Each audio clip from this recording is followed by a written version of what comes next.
Welcome back to GB News' election special. Has there ever been a situation where the former leader of a major party has actively campaigned against them? Well, there is now. I believe in democracy. I want our political parties to be democratic. But members of Islington North Labour have been denied the right to choose their own candidate. And alongside that, the community as a whole has been disempowered because of that. So we have to stand up. Well, Jeremy Corbyn, who led Labour for nearly 5 years but has now been officially expelled from the party, will stand as an independent in Islington North, which he's held for more than 40 years, apparently. Gosh. Well, Keir Starmer claims he's unbothered. Jeremy Corbyn will make his own decisions. I think he's standing as an independent. That's his choice. We will have an excellent Labour candidate in Islington North, as we've got excellent Labour candidates across the country. But could a rogue former leader cause Labour more trouble than expected? There are now, naturally as well, rumours about Diane Abbott being expelled, so we'll have to cross that bridge when we come to it. But we're joined now by former Labour Special Advisor to Tony Blair and John Prescott. It's Darren Murphy. Darren, look, thank you very, very much. Great to have you on the show here. Corbyn issues, campaigning potentially for pro-Palestine independence, far-left independent candidates, not just in Islington North, obviously, where he's standing, but quite possibly around other seats as well. It's a bit of a nightmare, this, isn't it, for Labour? Not really. I think what it does is it shows how much Labour has changed since the Jeremy Corbyn days. Not only is he no longer leader, he's no longer a member of the Labour Party. And that's, for people like me, I think that's an improved Labour Party, because I think people with the sort of views that Jeremy Corbyn has expressed in the past really don't deserve or belong in the Labour Party at all.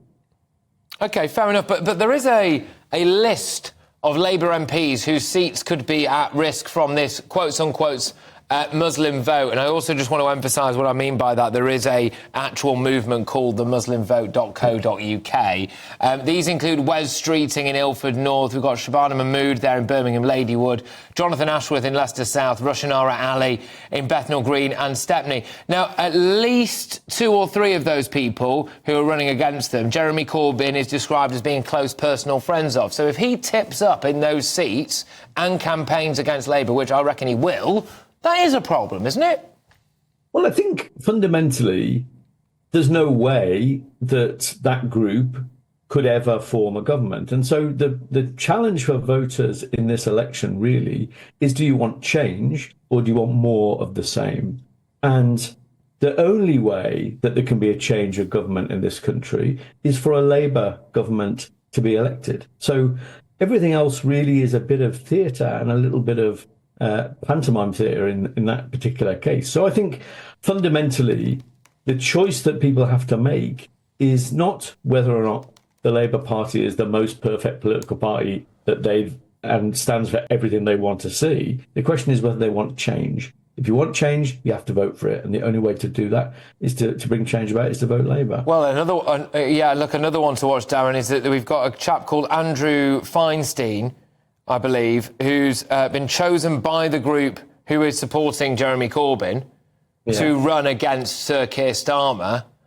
So we could end up I think it's quite likely we're going to end up at some point with Jeremy Corbyn in Keir Starmer's seat campaigning against him, aren't we? The optics of that aren't great, or maybe they are for you, I suppose. Change Labour Party.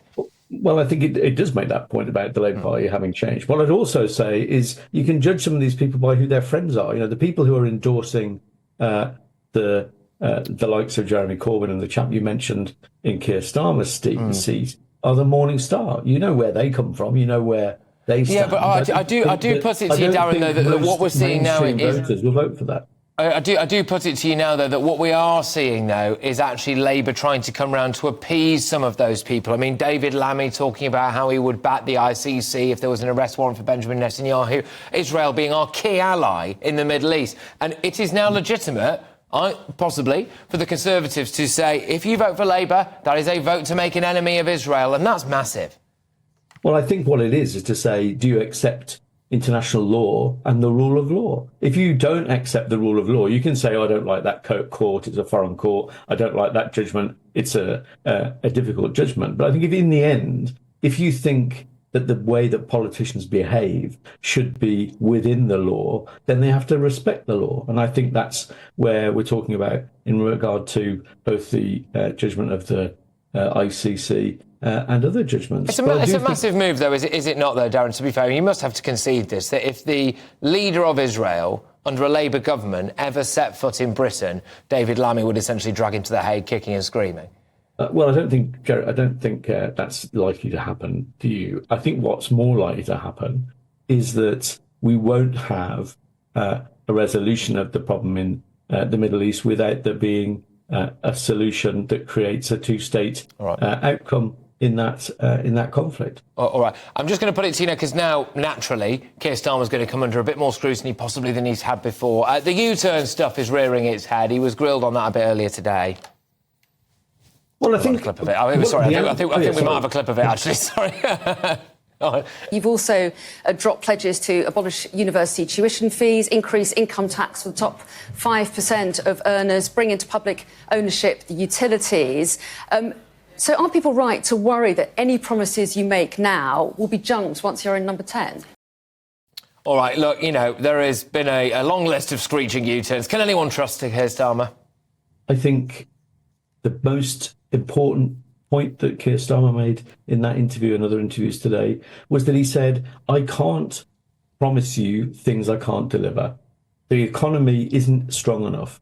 The public finances are not strong enough to deliver everything you might want to deliver in government. What you need to do is to restore the stability that the country's economy and politics, frankly, needs. And the only way to do that is to change the government. All right, Darren, thank you very much. Great to have you on the show. That's Darren Murphy there, who's a former special advisor to Tony Blair and John Prescott. Emma, I'm whizzing this straight over to you because, well, Jeremy Corbyn is in your patch, isn't he? He is, Islington North. Look, I don't know how much the Corbyn cult has actually survived. I think he's yesterday's man. I don't think this is a huge issue for the Labour Party anymore. I think they'll be okay. Yes, he still has his... I mean, my area used to ring to the chant of, whoa, Jeremy Corbyn. It doesn't anymore. So I think things have moved on. I think the Labour Party is in a very, very different position now. It's quite something, isn't it, to hear Darren Murphy saying there, Jeremy Corbyn is no longer, Jeremy Corbyn is no longer a member of the Labour Party. He's just been associated with Labour for so many decades. Yeah, well, 100%. Yeah, absolutely. Well, it's sort of semi-independent. I mean, in many ways, the Labour Party is probably actually quite pleased. Diane Abbott next. I don't know. I mean, let's wait and see on that one. But the thing with Jeremy Corbyn, don't forget, he's going to be fishing in the same pond as George Galloway is, and so that's good. Do you remember in this very seat, on this very table, Monty Panesar's whole political career was utterly destroyed, and so that's going to happen to a lot of the people who are standing for the Workers' Party. So if Jeremy Corbyn is actually going to get into bed with George Galloway, if you pardon the expression, that would be a problem. But he's not. It would be a problem, yeah.